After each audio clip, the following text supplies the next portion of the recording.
So I just wanted to take a quick moment to talk about doom scrolling and why it is one of those funny things that is a bit of a trip because of the way evolution designed our like physiological responses to work.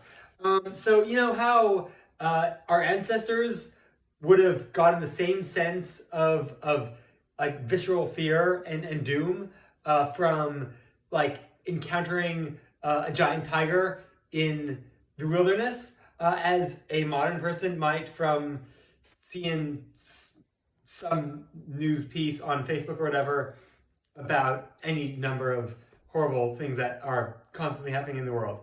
Um, the difference is the fact that that ancestor didn't have a choice.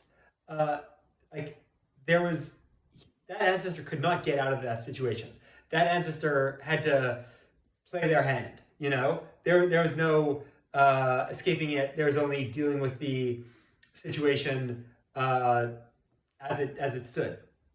Now, that's not really the case. Like for one thing, you can just put down your phone, stop the scrolling, and also you can't really deal with it in any sort of immediate way. You know, you can contribute to charities or whatever. Like uh, there are numerous like activist activities you can engage in. Sometimes, you know, to varying fact, to varying attainability and efficacy.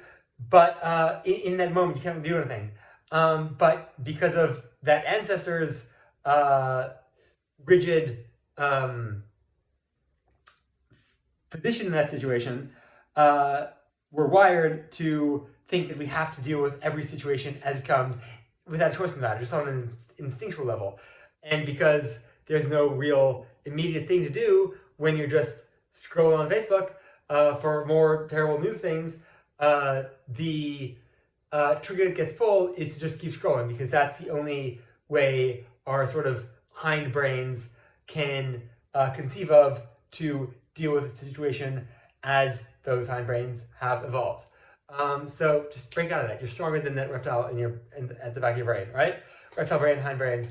I believe in you. And I think breaking out of those sort of deeply seated traps is an important facet of self-care, and I want that for everyone.